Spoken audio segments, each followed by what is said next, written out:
Assalamualaikum semua. Kembali lagi di Slot Bahasa Melayu dengan tajuk yang dekat dengan dunia pada hari ini. Tak lain tak bukan usaha memartabatkan bahasa Melayu. Jom kita terokai dengan lebih lanjut.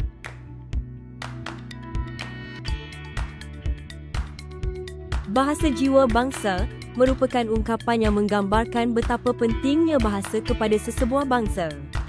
Bahasa Melayu ialah bahasa rasmi negara dan digunakan secara meluas sebagai alat perpaduan kaum.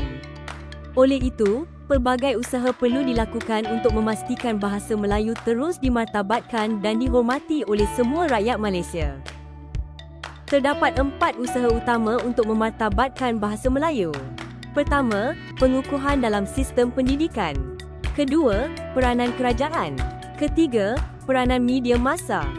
Dan keempat, peranan masyarakat. Mari kita lihat satu persatu. Usaha pertama ialah memperkukuh penggunaan bahasa Melayu dalam sistem pendidikan. Bahasa Melayu perlu dijadikan bahasa pengantar utama di sekolah dan universiti kerana pendidikan ialah asas pembentukan jati diri bangsa. Selain itu, lebih banyak subjek perlu diajar dalam bahasa Melayu supaya pelajar semakin mahir dan yakin menggunakannya.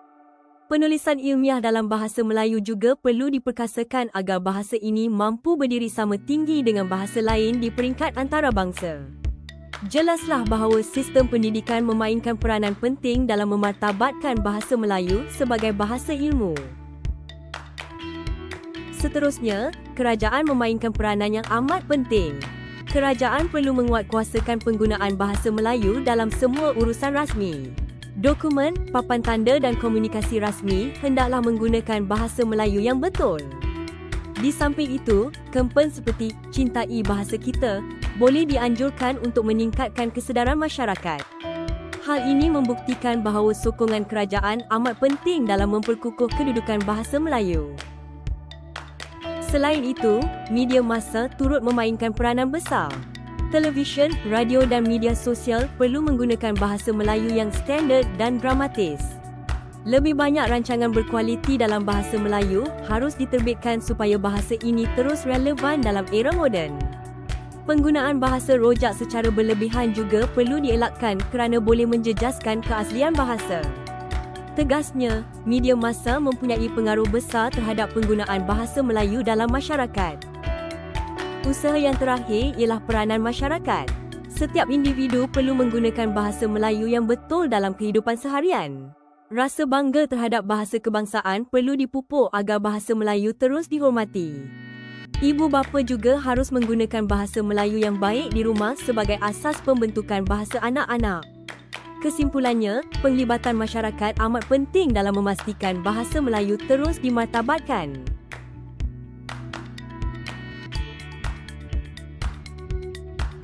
Menurut Francesco Petrarch, bangsa tanpa bahasa umpama pelita tanpa minyak. Kata-kata ini menunjukkan bahawa bahasa ialah asas identiti dan kelangsungan sesebuah bangsa. Tanpa bahasa, sesuatu bangsa akan kehilangan arah dan maruahnya.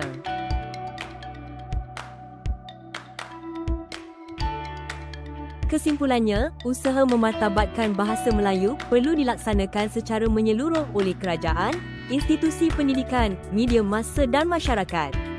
Setiap pihak mesti memainkan peranan masing-masing agar bahasa Melayu terus dihormati dan digunakan secara meluas. Dengan kerjasama semua pihak, bahasa Melayu akan kekal relevan sebagai bahasa ilmu dan bahasa komunikasi utama negara. Tuntasnya, bahasa Melayu perlu dipelihara kerana bahasa ini merupakan warisan bangsa yang tidak ternilai.